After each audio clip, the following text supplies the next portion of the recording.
Hello, and welcome to the Collaboratory, the show where Mike Morris improvises an animatic audience, and we learn about the craft of storyboarding along the way. This is an improv art stream that runs on audience suggestions. Mike, what kind of prompts are you looking for from the audience today? Hey, everybody, welcome back. We're looking for our three mainstays. We're looking for a couple of characters, a setting to put them in, and a conflict between them. Cool. All right, y'all, feel free to jump in with your suggestions. Whatever you type may show up on screen. You have been warned. Fairly warned. Yeah. Now, Mike, what kind of prep has gone into? Or are you coming in blind? Well, we're always going in blind. So you have nothing in your head. You're ready for whatever, huh? I'm ready for whatever. So our audience, we try to make sure that they're the rulers of the roost in this particular thing. I mean, in the beginning, for it's almost everything is from our audience. Mm-hmm. It takes a couple minutes sometimes to get going, but that's pretty standard for most live stuff. But would you mind introducing yourself, Casey? Sure. My name is Casey Crowe. I'm a storyboard artist and director, currently directing on Universal Basic Guys at Bento Box for Fox. Prior to that, I've been storyboarded on shows like Regular Show for Cartoon Network and Star vs. Forces of Evil at Disney. I've worked at Disney Imagineering as an illustrator and storyboarded on a bunch of different commercials and music videos, stuff like that. And then first got into directing on The Great North, where I co-directed the pilot for that, and went on to direct Mulligan, where I worked with Mike. I had a great experience working with this awesome guy here. And that's what I've been doing since then. I was recently on a Batman show at Warner Brothers, and then before the show that I'm currently on right now, I was on a show at Titmouse for Amazon called Kevin that is really cool, and I'm looking forward to seeing that come out. But yeah, that's a little bit about me. So Casey, we talk about storyboarding a lot, but one of the great directors I've worked with, Pete Michaels, talked about the relationship between being a board artist and being a director. When how you're coming up through the ranks, you start as a revisionist, and then you become a board artist. Yeah. And so you're not just following directions; you're creating stuff. And then when you become a director, you almost go back to being a revisionist, only with massive power. I think there's a lot of truth in that because, on a day-to-day basis. So right now the show I'm on, my title is consulting director. And so it's above director. We're doing our animation at Princess Bento, which is in Australia. And so me and another guy, Mike Chillian, are going through and reviewing a lot of stuff. So it's kind of like a supervising position, but so I'm kind of getting my hands in all sorts of stuff. That said, though, when I've been functioning in a pure director capacity, yeah, it's a lot of working rough. It tends to be helping people get their boards set up for the sequences they're going to work on. So sometimes doing thumbnails, sometimes a lot of kind of exploring stuff with your board artist before you kick them off in a sequence, sending them off on their way, and then getting the boards back and going through and doing rough, red line drawings, or like you said, like a revisionist is going through and doing sort of a final pass to polish and give things that final little extra stuff to get it over the line and be ready to the show. For those who may not be familiar, could you explain what red line drawings are? Red lines are when when a board artist does their storyboards. I'll get them and then I'll go through them and draw over top of them on another layer and just do chicken scratch kind of drawing of maybe it might even be text, or it might just be like loose redraws of the characters. So it's basically it's the notes to the storyboard artist delivered in a visual fashion, and drawn in red, just for visibility. And it's a funny thing.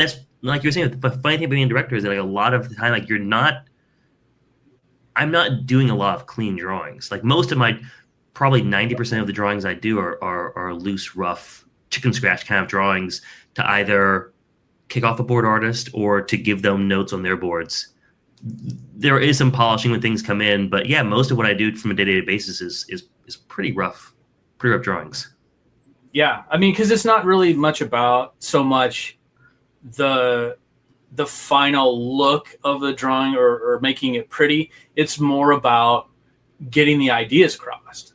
Yes. I mean, we do that on this show all the time, especially when it gets towards the end and we're running out of time.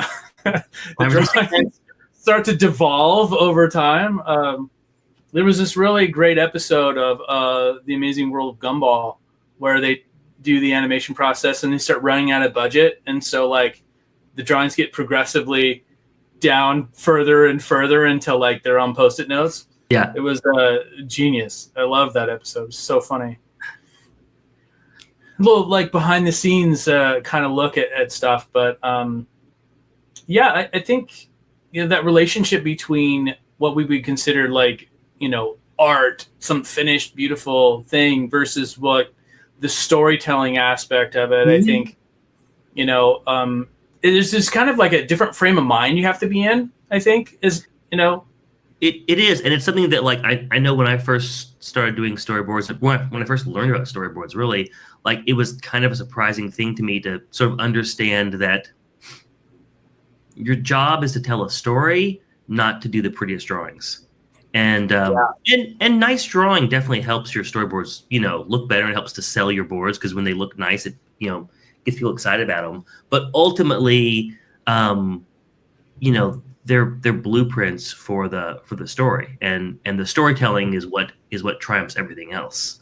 Yeah. So whether they're scratchy and or beautifully rendered is far less important than whether or not they tell the story in a funny or dramatic or romantic or whatever way it is. And that was one of the things that actually really attracted me to storyboarding in the first place was the idea that like you were cycling through ideas quickly. You weren't spending a lot of time on one drawing, and that you were telling the story. That was like the coolest thing for me. Because sitting there and like laboring over one drawing for me for like 3 or 4 days is not what I want to be doing. I don't want to be doing matte paintings, Yeah. Sure. I mean, even on the animation side, they talk about in the pencil and paper days where somebody like Frank Thomas, who was an amazing artist, would spend 2 or 3 days on one drawing. It's like, Oh my gosh, wow, that's a lot. When you think about like the schedules that we have, especially in television, where everything is working so fast all the time, and you just don't have time to spend on some of those drawings. You have to, I don't know. I feel like you have to be like good at drawing, but the better at drawing you can be, so where the drawing is no longer an issue, it's more about being able to do the performance stuff. Yes. So you get the drawing skill out of the way almost to where you're getting into character performances, character,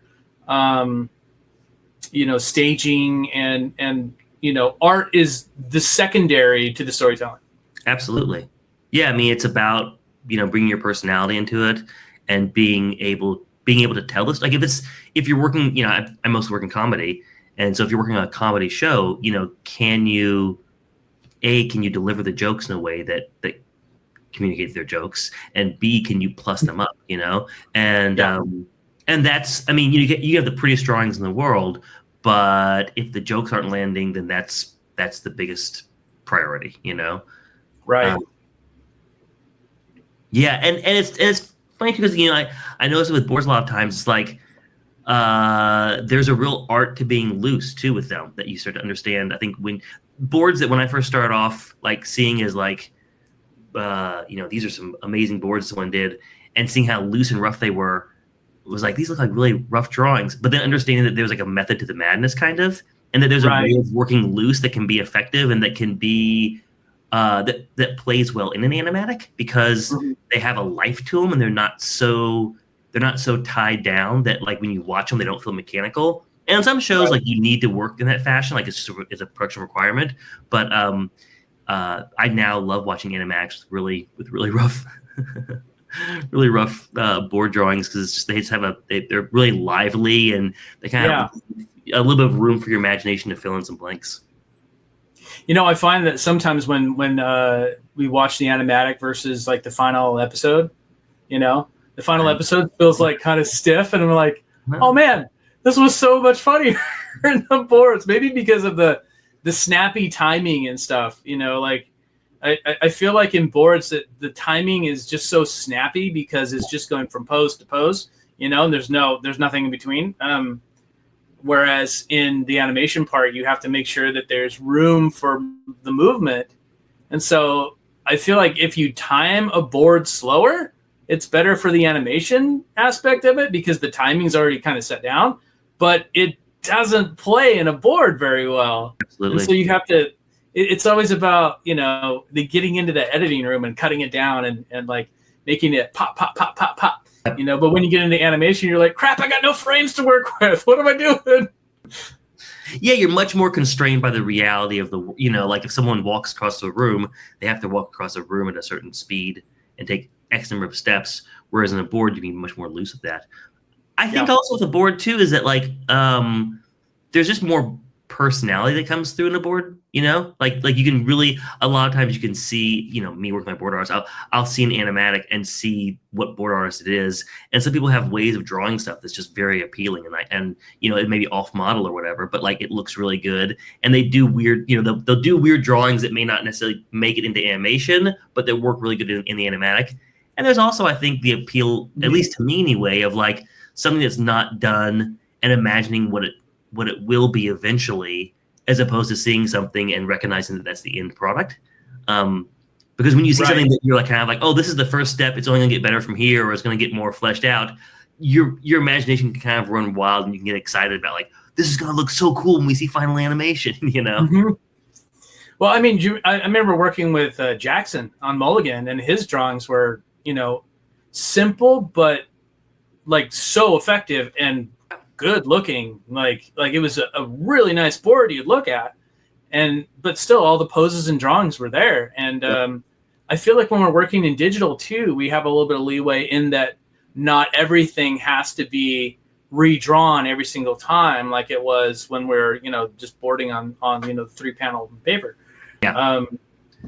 Shout out to Jackson, by the way, really talented artist. If you guys are watching this right now, look him up on Instagram. He's fantastic.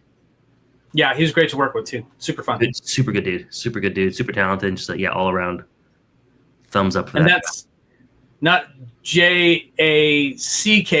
That's JAXON. So you know it's cool. Yes, sir. Exactly.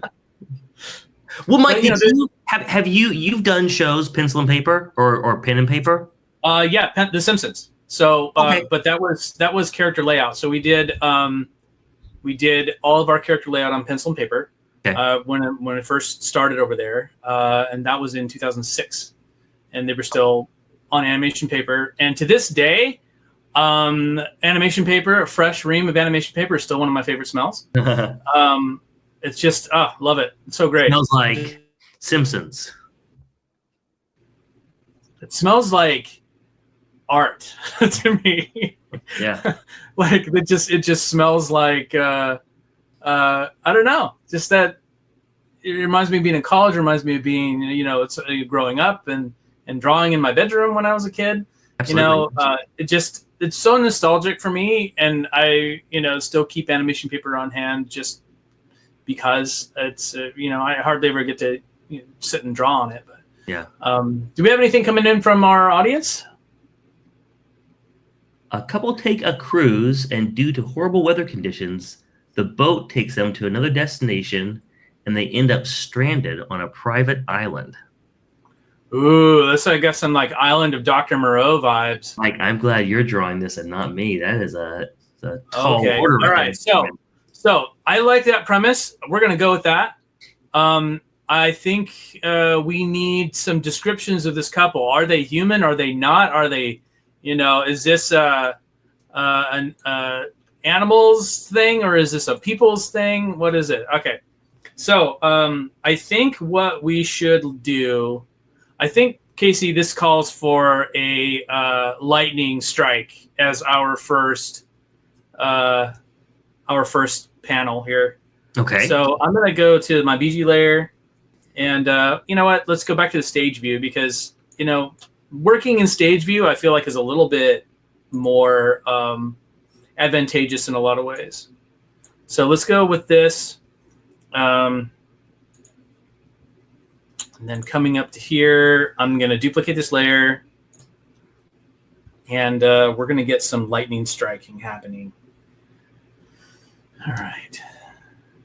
So sometimes it's good to just do like a little like introductory type. I don't know if introductory is the right word, but just like a small little pose to get things started.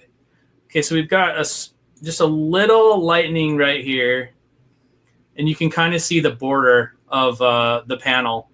Just get something on the page so you're not looking at an empty page, right, Mike? Well, I mean, something that kind of like introduces the motion really well without things having to be like, super. I don't know. I feel like every panel kind of needs an intro and an outro. Mm-hmm. If you have some sort of like major motion happening. And so having just the slightest little bit of something on the page, I feel like makes it play a little bit better. Yeah. Simon31 says the couples are not human. Oh, the couples are not. We have another story idea from Caitlin Dempsey, I believe it is. A wizard finds it difficult to make friends. Wizard Island. There we go. Perfect. Perfect. Love it. Wizard Island. They're going to Wizard Island. Oh, that's so good. Because after all, Wizard is one of my favorite D&D classes. For those of you who are like me and nerd out when you play fantasy games, Wizard is almost always going to be my preferred choice of character. Although I did spend a good amount of time when we played Curse of Strahd as a cleric, which was also very fun. But I also like this storytelling aspect of games like D&D. Mm-hmm. Because it brings in like a huge you kind of have to embody that character, and I feel like it translates a lot into what we do as board artists. Okay, and now we're going to do the lightning trick, which is to this is kind of like the seizure inducing type thing that so many times happens, but we're going to switch things up a little bit, and I'm going to color this lightning dark, and I'm going to make this a lighter color, not totally white, but we can then flash back and forth between them to get that lightning kind of deal. And then we're just going to duplicate those frames, right? So we got, and then after that, we can do like a little bit of an outro to the lightning. And I'm just going to I'm going to undo that. I'm going to copy this panel again and paste it back. And then right here, we're going to do a little bit of just a ending part of this where the lightning is going to kind of filter through like this. And I've got my fill brush turned on. And we can have some of the lightning kind of dissipate out a bit.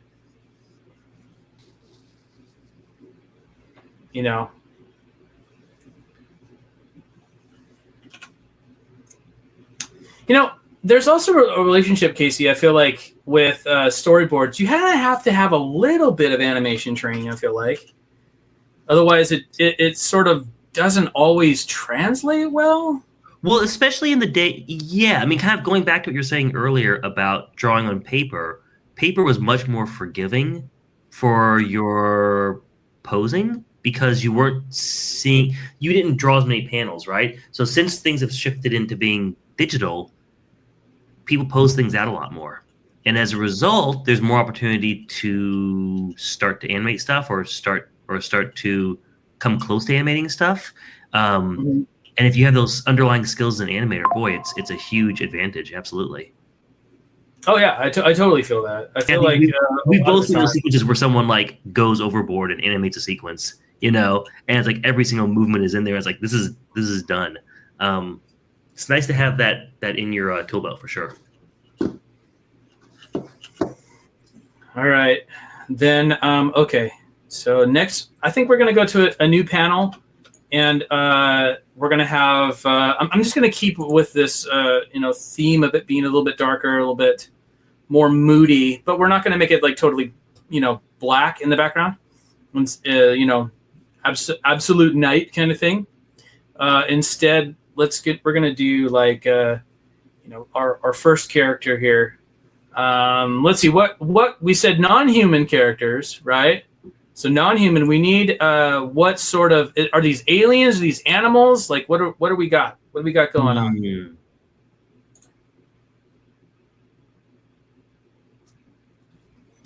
I think we can start with kind of like going to Wizard Island, so might say something about that, right?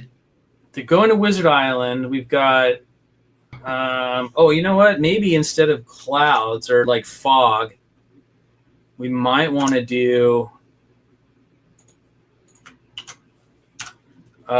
some like rising like high waters. Oh, let's turn off the fill brush too. We don't need that right now. And I'm gonna use some texture brushes. I mean, maybe it's kind of cheating a little bit, but well, I don't really care.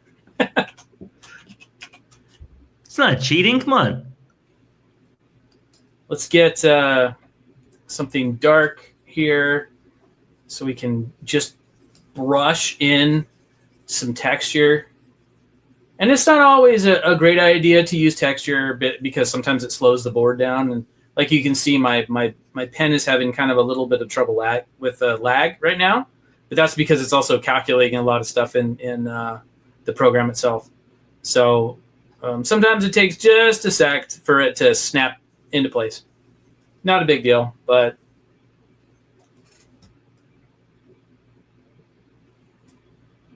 okay. And then let's do a little bit of this brush here. So we'll add in some other like waterish, textures.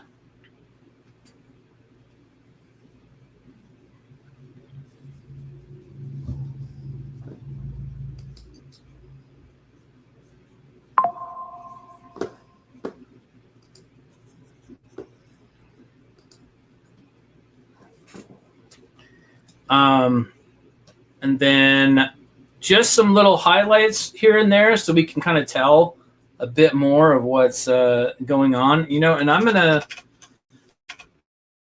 for part of this, I'm going to put on the draw behind feature. So all of my things are sort of snapping back on this rim of the water. And again, we're trying to do storytelling drawings here, not particularly pretty drawings. Just enough so we get the idea that this is, a giant water swell. Enough to get it to read, right, Mike? Exactly. And then we can put in here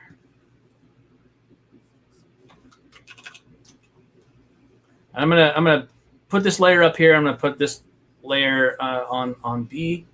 Just put like the prow of a boat.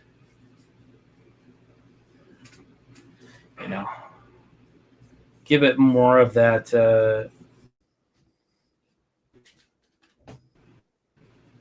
boat-ish, look to it in the front. This will be like, one of those cool, like yacht style boats, right? And then one thing we can do too, that's a little, fun storyboard trick when we work with digital, is we can grab all these elements And then I'm just going to flop them. And then we can kind of move them around a little bit. So we get, you know, hey man, you simulated something. How'd you do that? With the magic of Storyboard Pro. No, it's Storyboard Pro. One of the great things that I feel like Storyboard Pro has to offer is the vector brushes, and so you can just grab all these vectors and just flip them and flop them around, and it makes things a lot easier. Okay, next we're going to have this. I'm going to copy this drawing here, but we're going to characters can be aliens. Characters can be aliens. Simon 31. Yes. Okay. And I'm going to get rid of this boat right here. And then we're going to have on this A layer, let's move the A layer back down to the bottom. And I'm going to get one of these brushes here.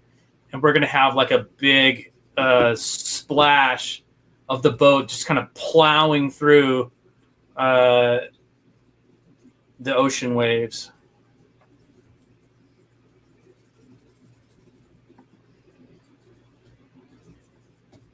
As it like bursts through.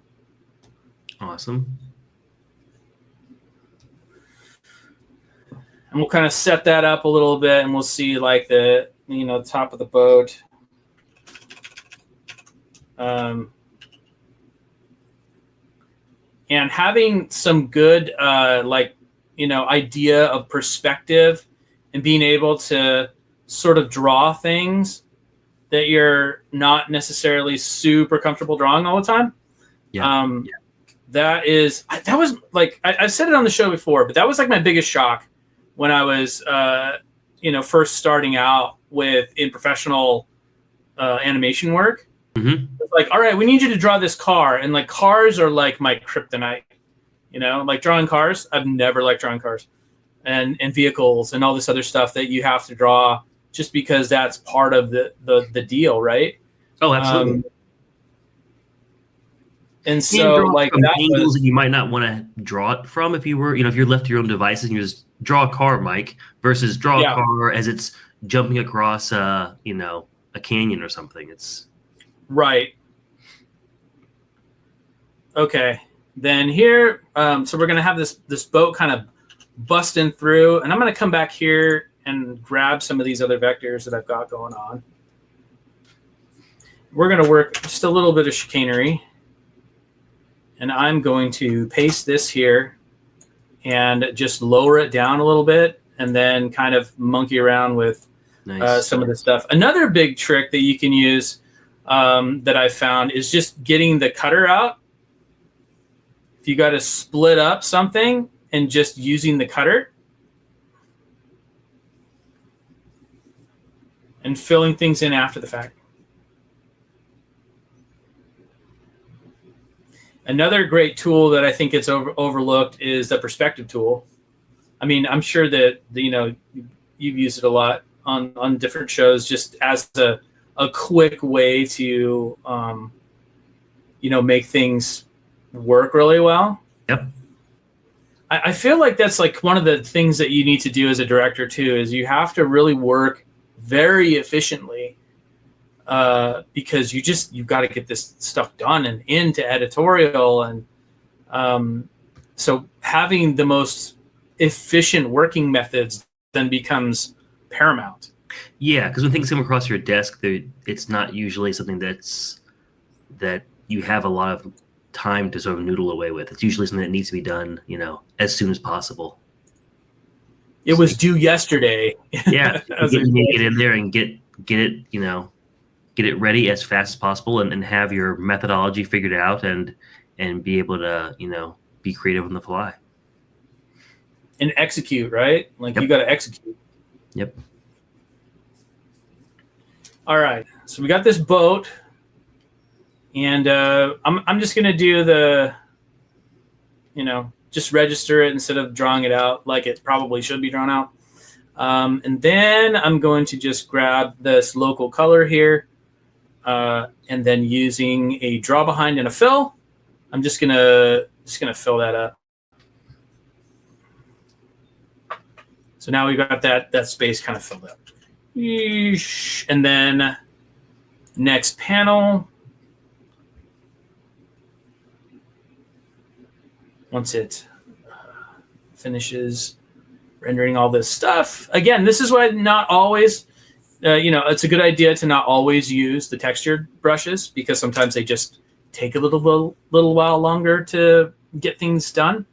I'm going to select this, and I'm going to flip that, and it flipped all the way over.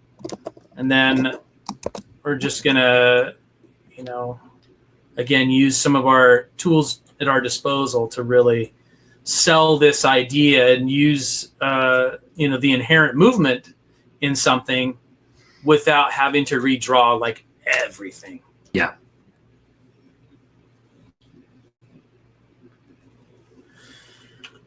But we need to have a little bit of motion in this big splash here. So I'm going to track that by going back and forth between these two panels here. Looks like, there we go. So let's just put some of these right here, and we can, make sure that they're going out and then dissipating as our yacht careens downward. So, Casey, I have a question for you. So when you're directing, do you get a lot of like 3D models and stuff that you're having to integrate into boards these days? No, I think that's probably because it's probably more of an action boards kind of thing. I think that on big action shows they do a lot more like kind of thing, but where it's really, really dynamic camera work, mostly what I'm doing is kind of three camera setup, sitcom setup. So it's much more traditional. I Love Lucy type. Yeah, I was on. I've been on, I think, 2 shows that use 3D models. One for backgrounds, and one we had them for vehicles, because we had some really complicated vehicles, and so and honestly, it was really what we would do is we'd take the model, we'd rotate it into the shape we want, in whatever program you had, preview even, and then like screen cap that, and then just do a draw over that in the thumbs or the boards, just so you'd have a good angle from like some car that's jumping and flying through the air, whatever, that if you were trying to just freehand it would be more difficult to do, or would be pretty off model, Yeah. But not like, I've seen some before, people are like, really using 3D models to move characters through space and interacting with them and stuff. I've never done that. Do you do all of that, Mike? I have before, but it's usually not something that I'm trying to do a lot of. Yeah. Because I feel like it kind of slows things down a little bit in a lot of ways. Sure, but the 3D modeling aspect of stuff, I use it quite a bit in my illustration work. Oh, really? Yeah, because it does tend to save like a good deal of time. And are you building the 3D models? Yeah. Yeah. Now I am. I mean, I'm not great at it still, but it is a thing that I can do now. Good to learn new stuff, for sure. Always. Okay, I'm going to make sure that my layers are consistent here too. And so putting things on their proper letter is really important in Storyboard Pro. So A stays on A, B stays on B. And I'm going to grab this. And then we're just going to make it look like it's coming toward camera a little bit as it's going down into space. So coming down. And maybe, but what about an interior of the captain's, spot up on here? Let's break some stuff on this thing too, right? I mean, we've gotta have some like parts that are like, we see that this is all broken and busted. You see this thing's like been through some stuff. Like maybe the antenna that was once there is kind of broken. The little satellite dishes and things. have also getting some scale too, because you see the door and you instantly recognize, the size of this boat. Yeah. And then we've got like, maybe a couple of things going on here where we see that this boat is like super damaged.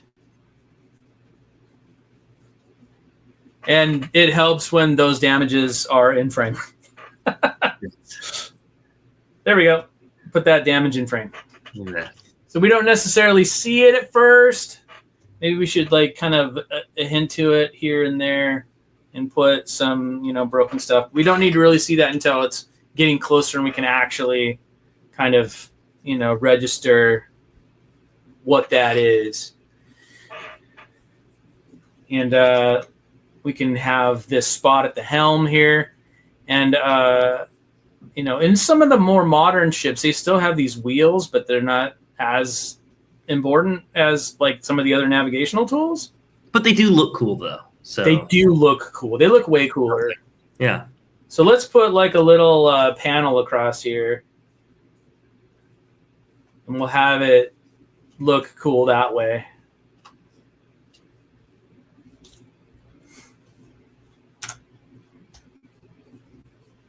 And have our characters in here. And I'm going to put this on a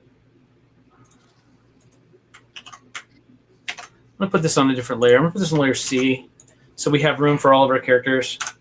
And then in the BG, we're just going to get like a little bit lighter of a character of a thing, and we'll just add, a quick little indication of where the cabin is.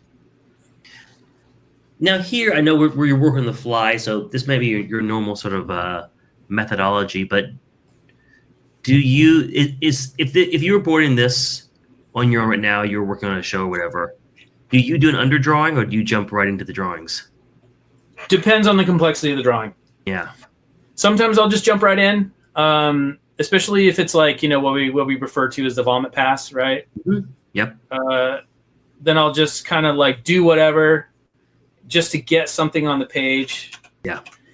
And one of the other things too is, have you ever done the pencil test? The pencil test is not necessarily like an animation thing, or like where you're watching your frames move. You just grab a pencil, your stylus, and you put it right on the board. And if things are straight up and down, probably not good. Or they're actually parallel. So if they're parallel to your perpendicular pencil, then okay, yeah, probably not the best. You might need to introduce some more dynamics into that. So let's do that, and we'll make this shift, and we'll what they call Dutching the angle, but put the wheel there.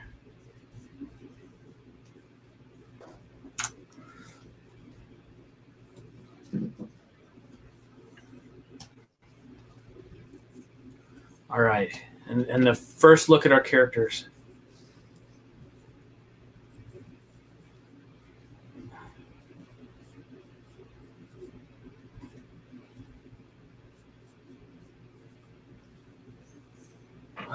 So these are aliens, animals, or what do we decide? Aliens, right? Aliens. Okay. I need some alien features. So right now we're just going to rough them in. And let's put in the background, let's put on a secondary panel for like some like sort of navigational things. So we can have this other character here like actively doing something. Yeah.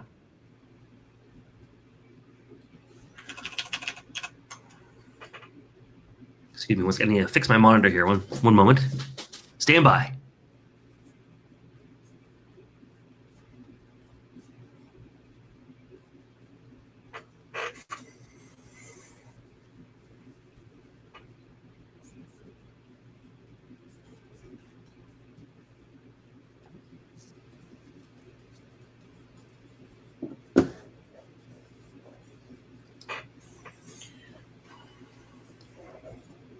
So we've got humanoid features at the moment, but I'm wondering if, I mean, these are aliens, right? So maybe we should put them in some sort of other type of, I don't know, what kind of things can we do? There's different, I mean, we always think about aliens in a way that like they're based on usually like deep sea creatures, I feel like. Sure. You know? So you've got like the predator, you've got like the xenomorphs, you know, some of those are based on insects or deep sea creatures like the pincers of the predator remind me of like a cuttlefish or some of those other something. Yeah. So and then you've got of course, you know, the tentacles of a, you know, octopus or squid or whatever. Famously, they had for Mass Effect the race of people that had like the tentacles coming off their heads. But I'm wondering what we can do here as far as making them relatable but still alien. Wait, I think we might have a suggestion here. Oh, what do we got? Caitlin Dempsey, tentacles for beards. Tentacles for beards. So we've got Davy Jones. There we go. Jones. And it's both alien and I would say very seafaring as well too, right? Yeah, we've got illithids. There we go. From the again going back to D&D. Oh, that could be a problem on Wizard Island. Illithids are usually not the most friendly types of. We're getting into some Cthulhu territory here, I think. Yeah, we are. Look at that. So one other thing too, like when you've got things you've been drawing over, you just need to erase a bunch of stuff. Sometimes it's just easier to get out the cutter tool and just cut away the parts you don't need. And then clean it up after the fact. And then I think for this other character, we'll make that one a female. Have the tentacle hair. Tentacle hair instead.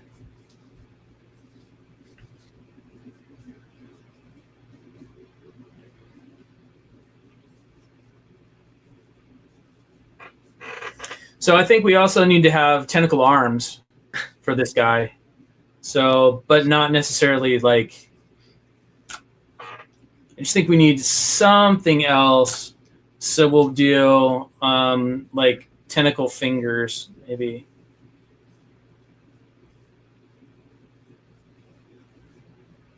Just a Ninja Turtle setup where they got like just the three.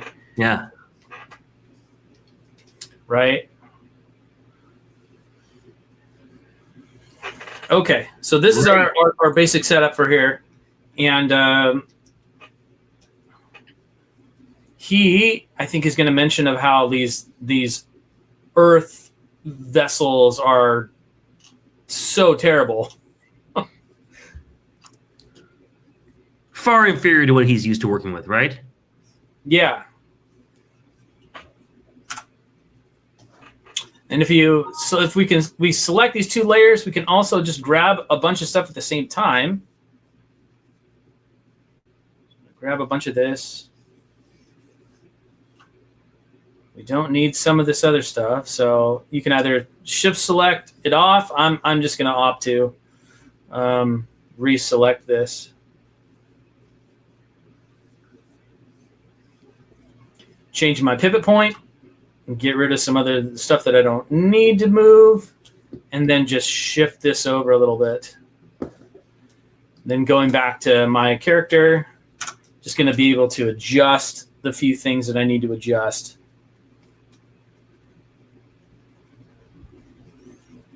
I could have used the cutter tool on this one too and save myself some time, but yeah, not this time. Mike, are you also a guy who who boards from beginning to end? Are you pretty linear in your boarding, or do you kind of hop around? How do you like to work? It really depends on what's in a given board. If it's a script, sometimes I'll be like, all right, well, I have a really good idea of what this is going to be, but I'm not quite sure what this part's going to be yet. And so in that way, I feel like I board pretty linearly. Okay. But, you know, it's the same thing in animation. You can kind of do like a pose to pose situation. Yeah. Or you can do like a normal kind of like straight ahead type thing. But if I have a particular part that I know this is the idea that I want, generally I'll go with that first and then build it in pieces around. But in this particular stream, since we're going hard and fast, it's hard to do anything but figure it out as you go along. Yeah.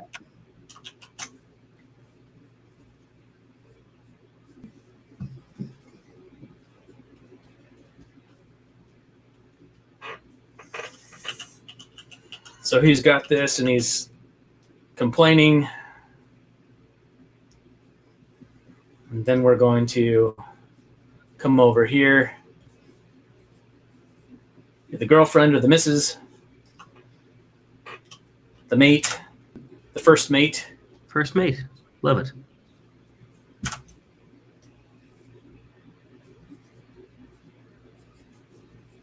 So we'll give this guy some grit teeth.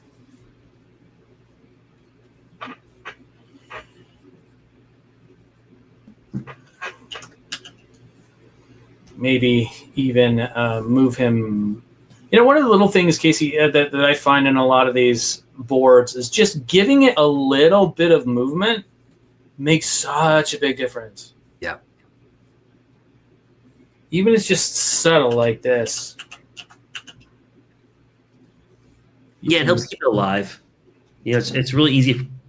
You see a lot of scenes that board artists do where they just sort of turn in characters just standing around and just kind of moving their arms and having a conversation, and yeah, it feels stiff, and it's not naturalistic. No, not at all.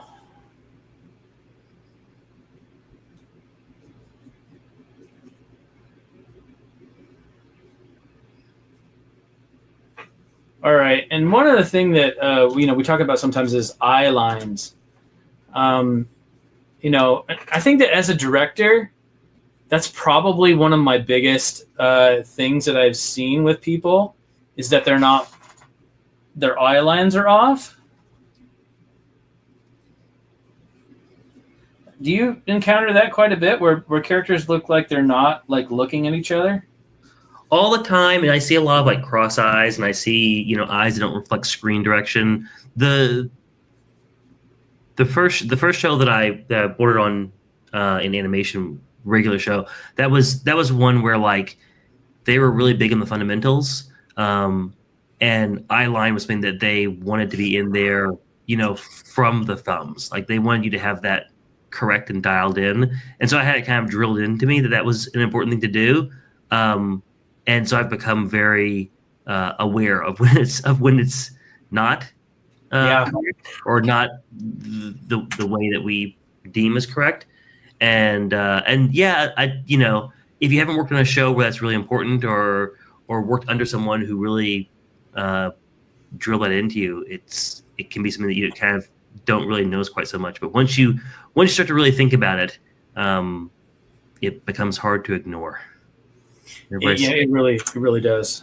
We used to have a crowd of people and they're looking at something off screen, but every single character in that crowd their eyes are looking over here and over here and over here. It's like, no, they're looking at one thing over here. They should all be looking at the same eye line, the same thing over there.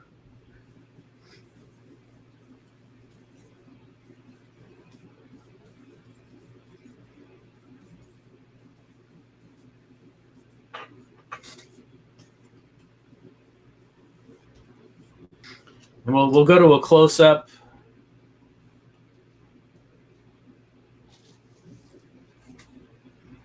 Just so we can have her, speaking to him a little bit about an island that she's just found on the navigation. This primitive navigation equipment has found an island.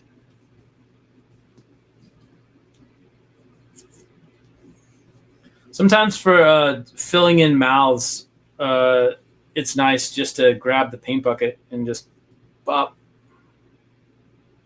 Come on. Yeah, there you go. Are you a big hotkeys guy? Sometimes. Yeah.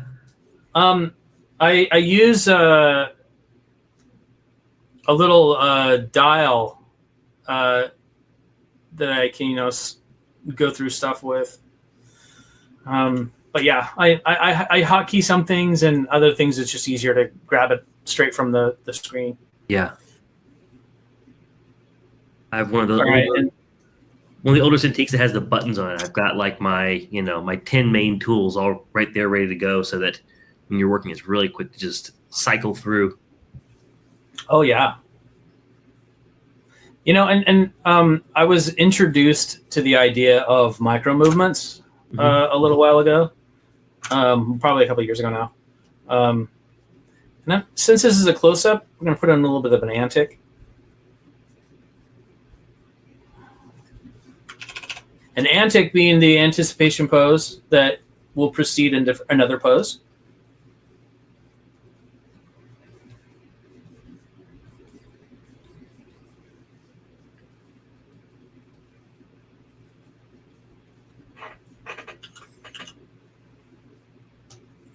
Again, we can make sure that some of these elements are tracking well by just moving them around a little bit, giving it that extra motion and flair.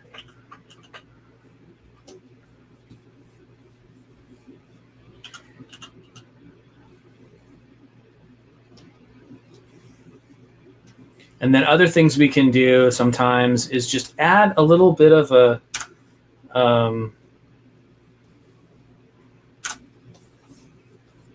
skew and motion.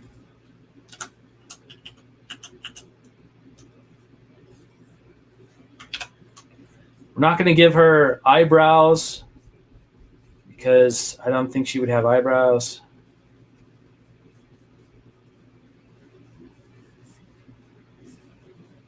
And then we'll just give a little bit more of a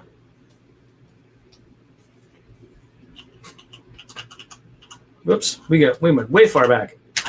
That's the hotkeys for you. I have hotkeys set to because Harmony uses F and G to go back and forth between things. So I've started to use F and G on Storyboard Pro. I changed the typical A and F to F and G, so I'm not always having to reconnoiter myself if I go between programs. Your brain to different programs, yeah. Exactly. But then I also set D and H on the other side of F and G to switch scenes. Oh, that's smart. So kind of like, almost like an editing setup. Yeah. So then we're going to go back to this setup here. I'm going to copy this.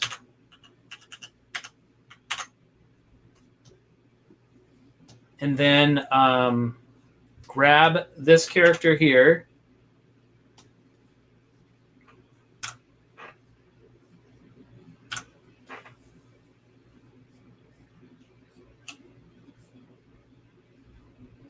And we can kind of manipulate some of the vectors in here.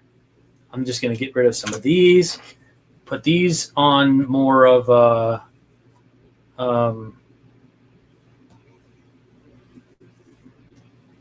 on model of where she was from the previous one called the hookup. And then I'm also going to kind of change this a little bit and grab all of the elements of this scene. We're just going to turn it a little bit so we can make it feel a bit more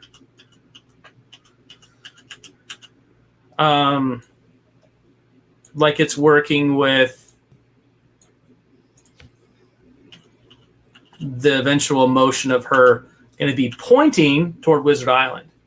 So a couple of things need to happen, and this guy's arm needs to come down. Yeah, to make space for her arm, right? Yeah, to make space for her arm. So this has got to come down too, and I can just sort of start deleting some of these different vectors. And if we were spending more time with this, and everything would be on a different layer, and it would have, everything would be behind other stuff, so we could just move and manipulate at will. But in this case, we're not going to do that because we just surely do not have the time.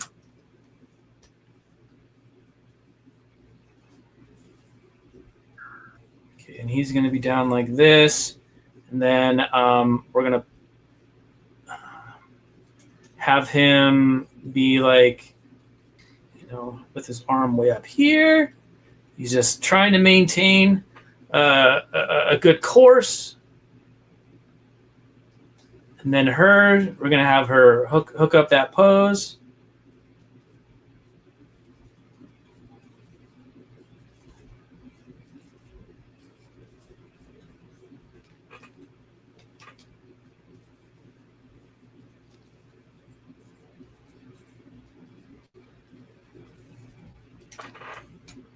Of course, chicken scratch drawings. Chicken scratch, but the fundamentals are all there, though, right? I mean, we can tell what's going on. The perspective makes sense. We can read the character's emotions. The information we need is here. Put her down right here. Let's skew the body. Well, thanks, Casey. I appreciate that. That's kind of what we're getting at. A lot of these storyboard art things is that we just have to make sure that, again, the drawing is not the issue, right? It's the storytelling. That's the most important thing. Yep. And we're going to put her above him really fast in the layering and move her head forward.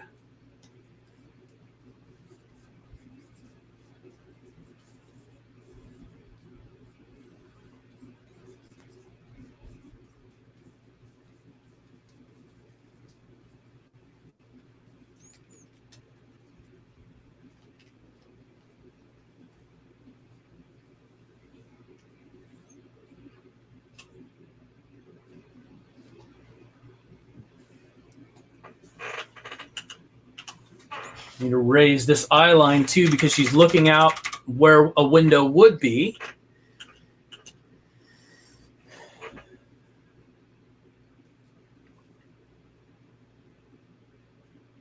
And then let's take this whole deal here and we'll give it that rocking motion.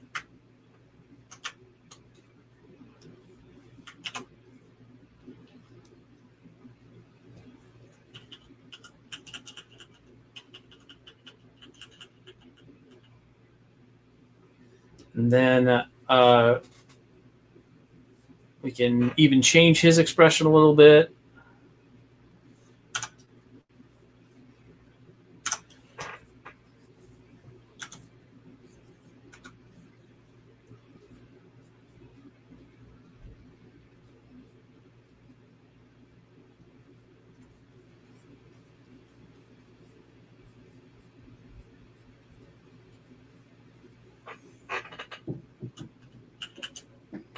He sees it. Wizard Island. And let's have them both be right here. Let's just put in the BG first. This is going to be kind of like an over-the-shoulder shot a little bit. So let's grab just this sort of a deal right here. And give it a little bit of something. Make sure that's in frame so we can actually see it.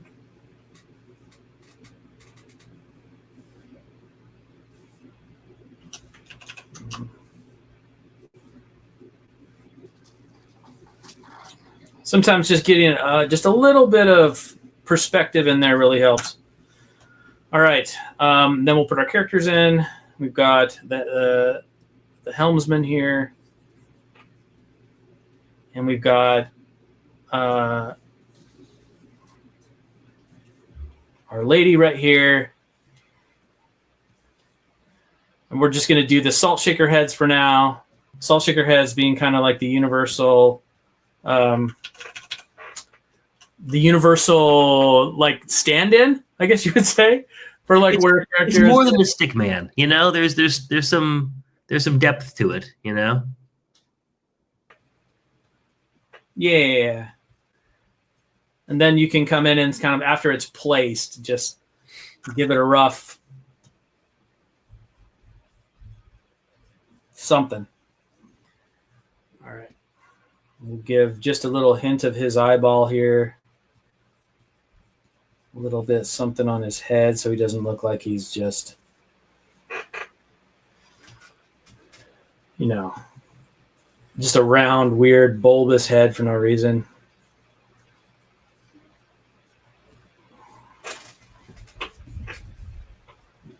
And then in the BG, we'll just add a little bit of that instrument panel there just for kicks and giggles, so we can see that there's, you know, something going on here that's not just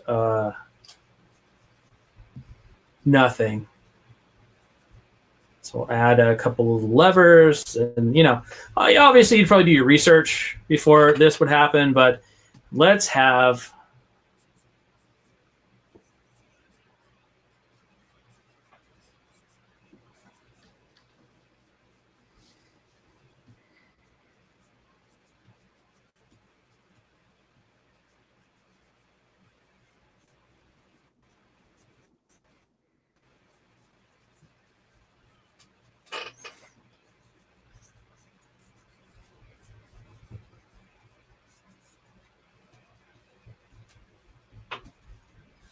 this sort of a setup right here. So the whole island looks like one big wizard hat. Perfect. And then to drive the point home, a lot of the time, you know, something that I like to do anyway is just do the draw behind and the fill and just give that area that is supposed to be like the focal point, just give it a hit of tone so we have a definite idea of what's really important here. And you can even do that for the characters to a certain degree, right? Is, you know, give them a little bit of tone to emphasize, to add, you know, the emphasis on something that you really want to point out in a meaningful way. Yeah, it also pushes them closer to the camera, you know? Yes, for sure.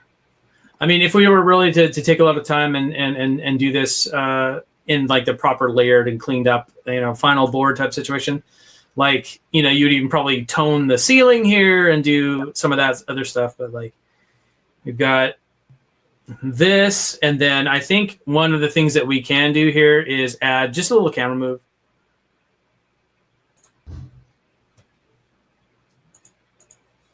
Just a bit of a drift.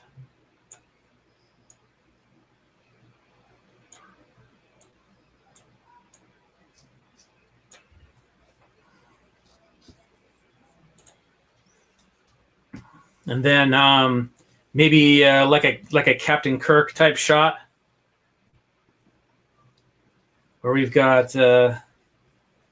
Let's turn off the draw behind and some of these others.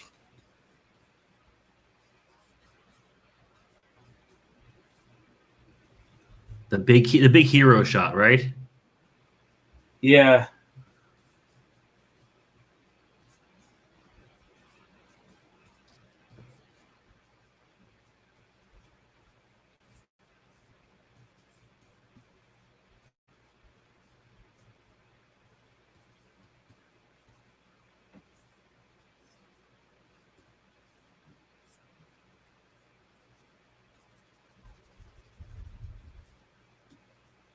Then just the hint. Caitlin says, chicken scratch drawing is the best, most expressive. I agree. I don't know. There's just something raw about these kind of drawings, you know. And again, it goes back to a lot of hours doing things like gesture drawing, right? I feel like gesture drawing, as opposed to like long form figure studies, is probably one of the best things that board artists can do, just to get that kind of a rhythm in your work that you need to do board stuff. Yeah, developing that economy of line and understanding, what you have what's important and what's not. To convey the idea versus, what is sort of extra. All the cross hatching in the world isn't going to save your drawing. You know what I'm saying? Yeah. Especially if the cross hatching is misplaced. Especially then.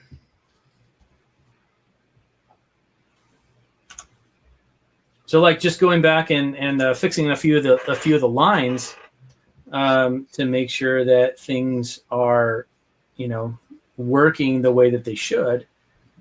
I think that just makes all the difference between, good boards and what I would consider to be great boards.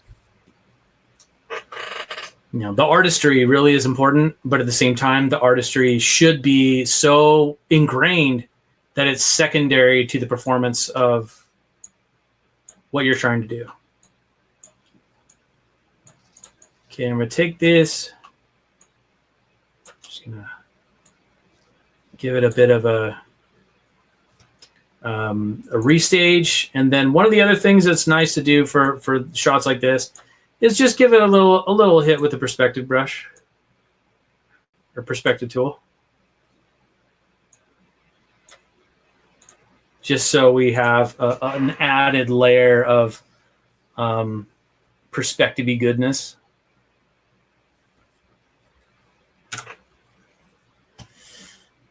And then, of course, we'll put his hand over here.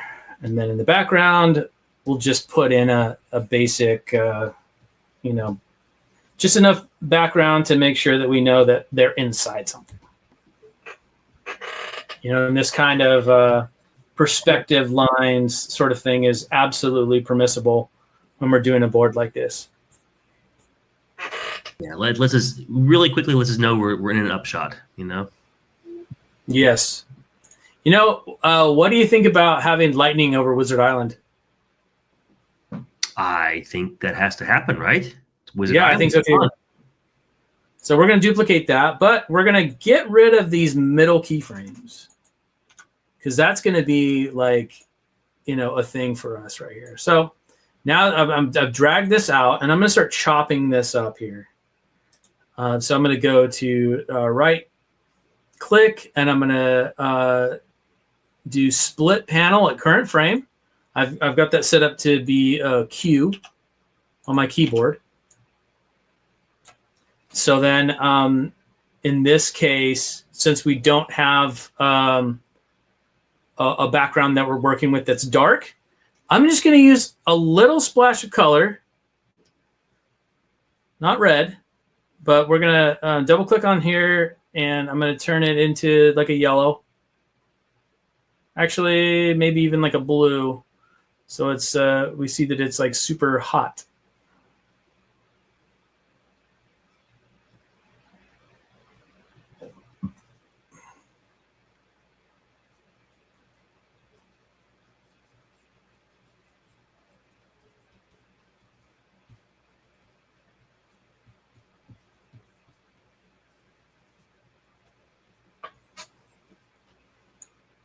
So, ba-boom. I'm going to move this panel in the middle again so we can have that that initial kind of, something just creeping into the board. Oop. Let's go back to this. Again, I pushed the wrong key with those switch scenes to the side.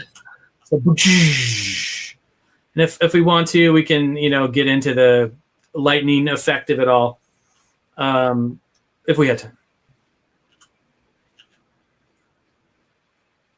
Maybe some sparks flying up here and there, just so we get the dramatic effect of it all. Yeah.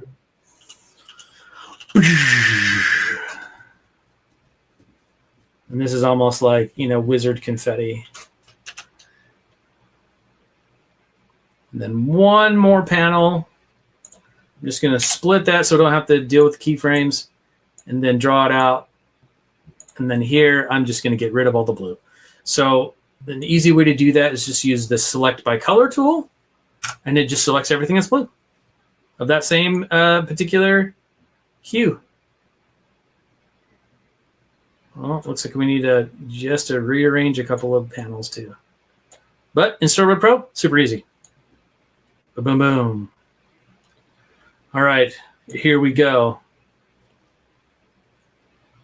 Let's do this. We'll duplicate that. And then I think what we need to do is get this guy and have him, brace. Not in blue lines for that one. But I think we can take his head here and bring it forward, enlarging the head a little bit. And we're going to just use a couple of vector tricks to make this really work well.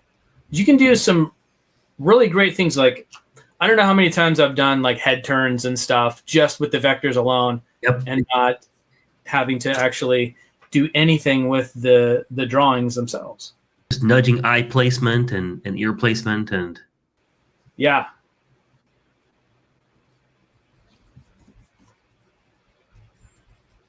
And then just redrawing what really needs it.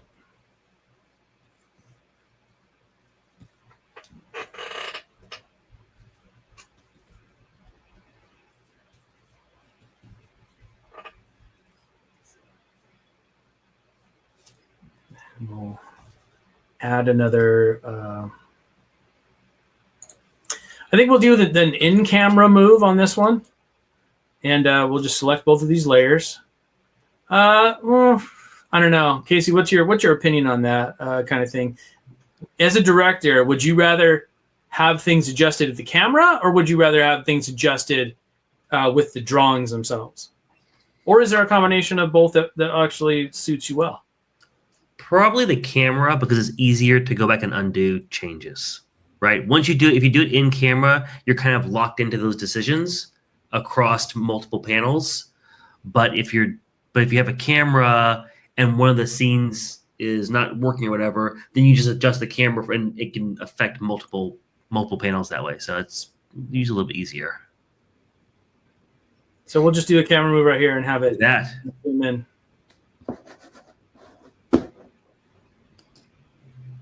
And if you get really, really fancy with it too, let's go back to our stage view. Another thing that we can do as well is I'm going to get the layer motion tool out here, and I'm going to set my perspective point just a little bit. I'm going to go to home on the keyboard so I can drop in a keyframe. Drop a keyframe right here. See this little button with the KF. And then I'm going to push end, and I'm going to put another keyframe in there. And then I'm going to just make them slightly larger here. So when we go back to our camera view, we see just a little bit of parallax. Nice. We can just extend that a little bit. Whoa. And then let's put a new smash cut frame into there. Go back to our stage view, our working view. Whoops.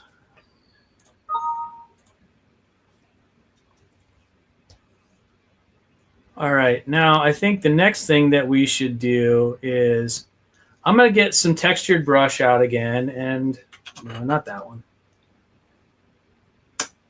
I have a lot of brushes that I use on a fairly regular basis, but I think we can add some, sort of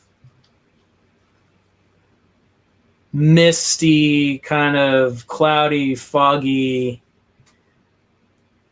thing for a smash cut here. I mean, if we really wanted to, we could put like an even like a crash symbol or like a crash thing right here. Yeah. Which I don't know. Opinion, director? I want to see where you're going with this. I'm liking the misty clouds. Let's see. Okay. So we've got some misty clouds. And I'm going to grab these and I'm going to put them on separate layers because I want to be able to move them a little bit. So once they're done calculating, I'm going to cut this. I'm going to put that on layer A. Actually, I'm going to put it on layer B. Then paste it back. I'm going to go back to this thumbs here for my standard storyboard layer setup. Put that on D. And then I'm going to grab A, get a slightly lighter color. And I'm just going to drag that over the entire thing here. Boom. So we've got that, and I'm going to add another one here with white, just to give it some visual contrast between.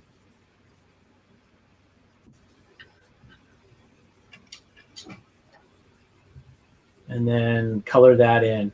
I find with some of the textured brushes that I'd rather just color them in, because sometimes when you use like the autofill, it kind of creates like a hard edge. Yeah. Which we don't necessarily want in that, but and then here I'm going to do another lighter layer back here, which I'm thinking might be better if I darkened it up slightly. There we go. Then we got a nice varied texture.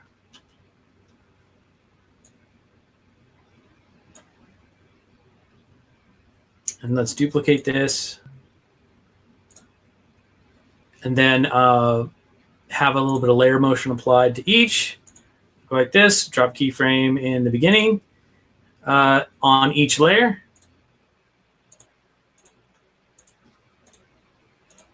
Okay, so we've got keyframes all along. And then I'm going to hit end on my keyboard and then drop some more keyframes on each layer just to be efficient. And do it all at once. All right, now I have 2 keyframes set and I can start to move these around. You can tell it's working because of the little thing that's dragging out. And then this, I'm going to move down this way. And then this, I'm going to move down this way a little bit. This one, I'm going to move down this way, up a little bit. And then another thing is I'm going to change the opacity level. I'm going to drop a keyframe on the opacity. Boom.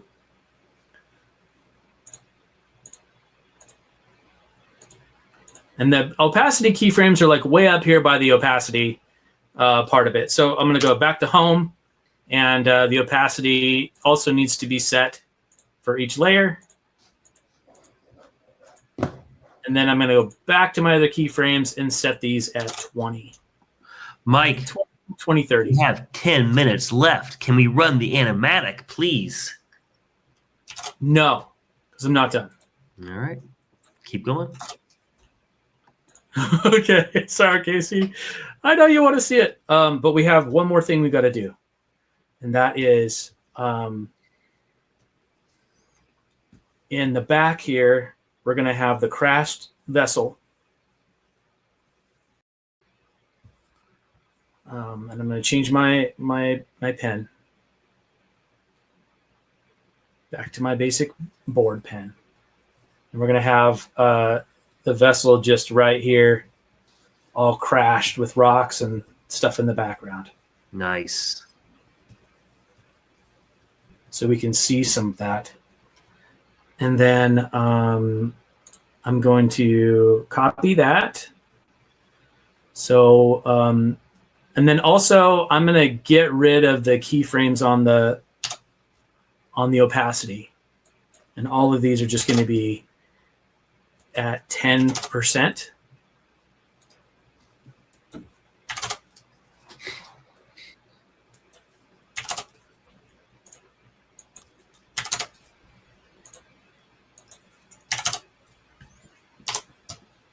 Okay, so we've got some stuff in here in this BG. This one I accidentally put at 10. I'm going to put that back at 100. And then we are going to duplicate that panel. And then in the foreground,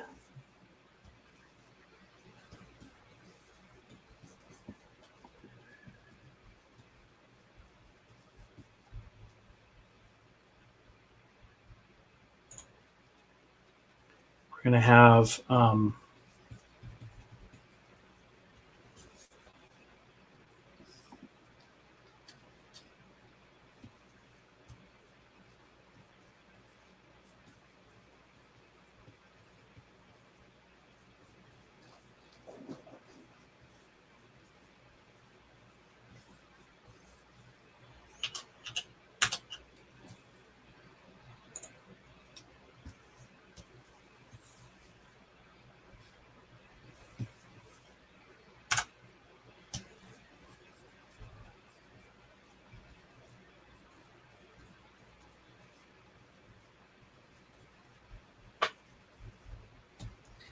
them just getting up from this ordeal. Another thing too, when you're doing your gestures, make sure that you give it good body language. I find that a lot of people sort of cheap out on the body language, and they're not showing the slump tiredness, or they're showing, other things that could, denote this idea that that there's an emotion behind what is going on. Yeah, can you read the boards without the dialogue, Yeah. And we're going to change this so it doesn't look like she's got a black eye. They did crash, though, so it's, it's possible. Yeah. They're a hardy breed of alien, though. Yeah.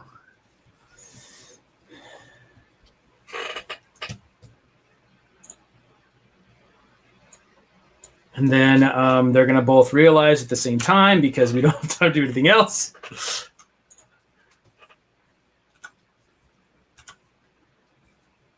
And we're just going to grab these and just tink them up just a little bit.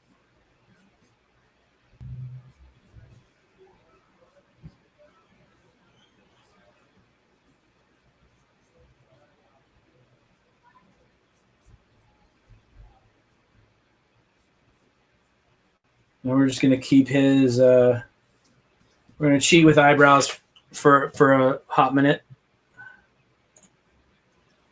And then who do we have?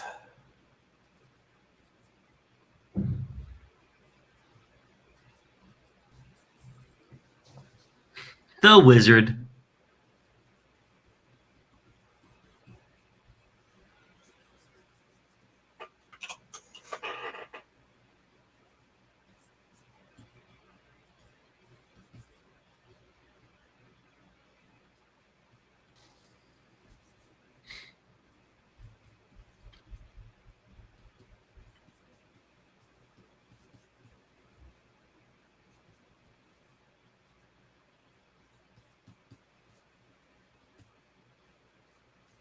And maybe he's kind of, twiddling around with his beard and his big Gandalf sleeves.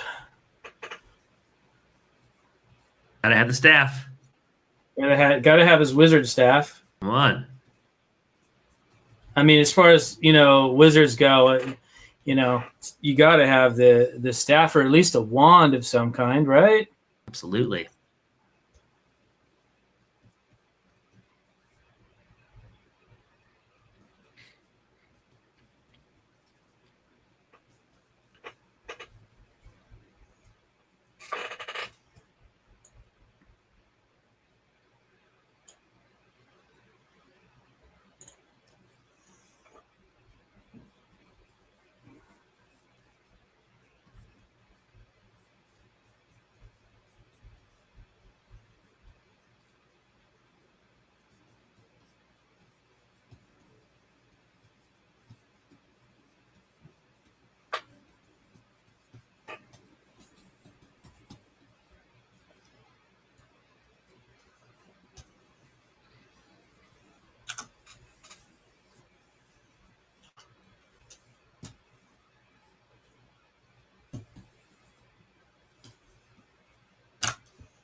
Okay, ready?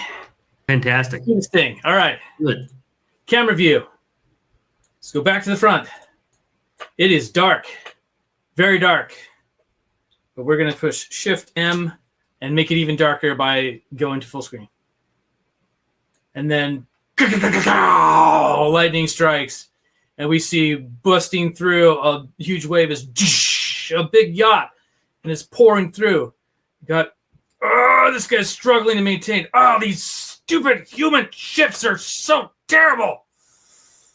It's like, wait, I think I found something. There's an island just that way. And she points.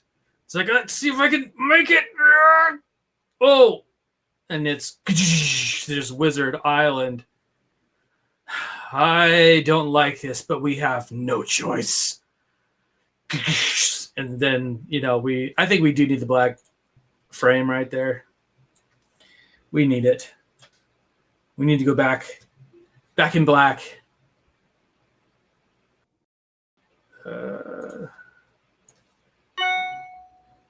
And then add a small transition. Add transition.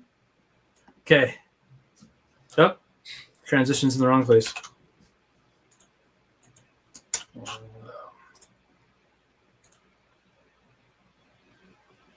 Yeah.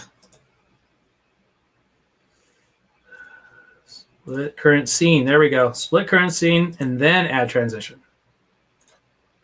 All right, here we go. So, bam. Then transition to fog. And that fog moves apart, and we see the wrecked ship in the back. And the two Illithid waking up. Where? Oh.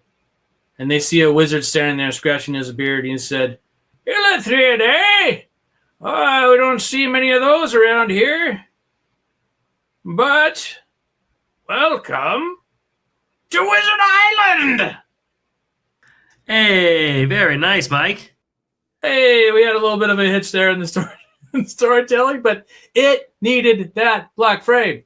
That was a good call, man. Nice work. All right, guys. Well, Mike, thank you for joining us once again for the Collaboratory.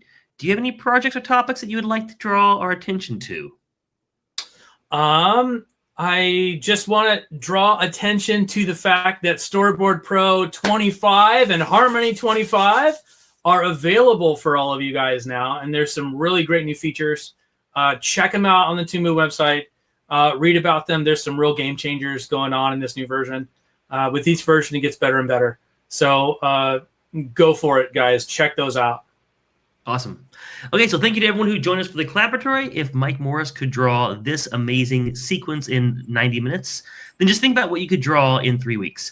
You can download a 21-day trial of Storyboard Pro from our website at toonboon.com and find free video tutorials at learn.toonboon.com. And if you're looking for more interviews, be sure to visit blog.toonboon.com for articles about storyboarding, animation, and 2D games.